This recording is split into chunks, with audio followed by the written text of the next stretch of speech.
After all, 70% of every dollar. Did my voice just crack right there? God, why do I sound like that? Why do I keep reading scripts aloud?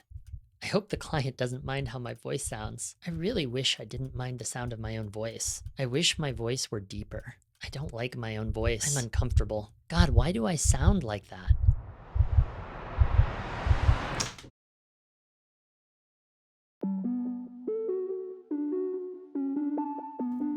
Growing up, I was the quietest person in my household. Even today, where I'm known for being gregarious and very social, there are a lot of times when I'm afraid to speak and when I'm ashamed by the sound of my own voice. That's started to change. These days, I spend a lot of time on calls with clients and my team at Zander Media. And when I'm reading a script that we're pitching to a client, I hope that they don't notice how I sound. When I was an acrobat with the San Francisco Opera, we were not allowed by the Associated Guild of Performing Artists to vocalize in human languages. It was literally written into our contract that we could not speak on stage because only the singers, only the operatic singers were allowed to speak. But what we could do is we could grunt and we could cheer and we could make sounds that were not human languages. And there was one moment where all 6 of us acrobats jumped into the air and shouted. And our coach went into the nosebleeds at the War Memorial Opera House, so 3,600 seats to the far back, and listened to our shout. And he came back down, and I remember we were all pretty tense because he was a stickler. And he went around to each of us and pointed and said, louder, louder, louder. And then he came to me and he said, Robin, be quiet. And it was funny because I was apparently not the biggest, beefiest man among us acrobats, but I was apparently being louder than anybody else. But it was also, I was ashamed because something about my voice didn't work. I practice weird shit all the time. And for whatever reason, it never occurred to me before that I could train my own voice, just like I train handstands, or writing, or business.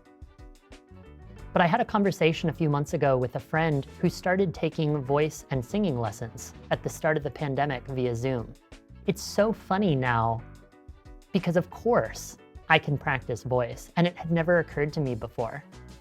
But I get on Zoom for 60 minutes once a week with my voice coach, Andrea Helm. Big shout out to Andrea Helm. And we practice scales.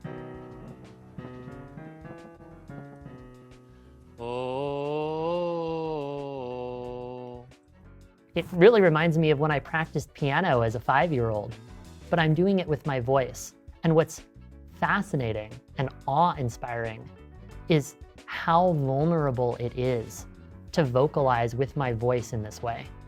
The practice so far is really simple, but that should not be confused with easy, because it's not easy. Andrea invites me to notice how it feels in different parts of my body and to reach into deeper parts of my gut and my chest and vocalize from there. I don't really know the science behind voice yet, but as I understand it, the lungs and chest act as a bellows and push air up through the throat and voice box. And it's all of the minutia of the small muscles that change how we sound. When you inhale and set up your breath space, you also set up your larynx space.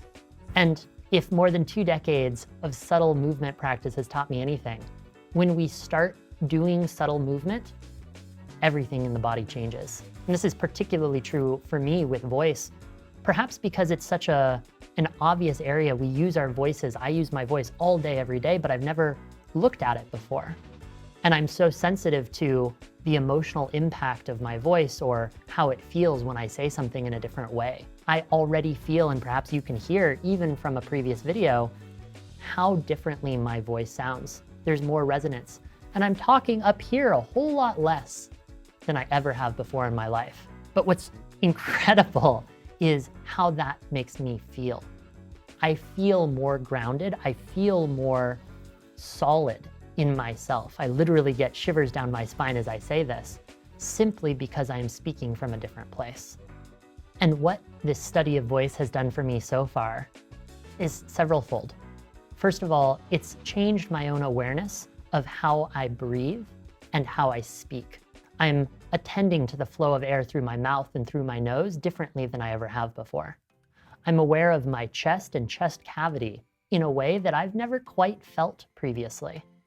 But more significant is how I feel when I speak. I have access to a greater level of self-confidence and authority simply because I am speaking in a deeper register. For the first time in my life, my voice is something I have control over, something I can use and practice, and am learning to love. And that change, that ownership, is remarkable. I want to make a pretty sound.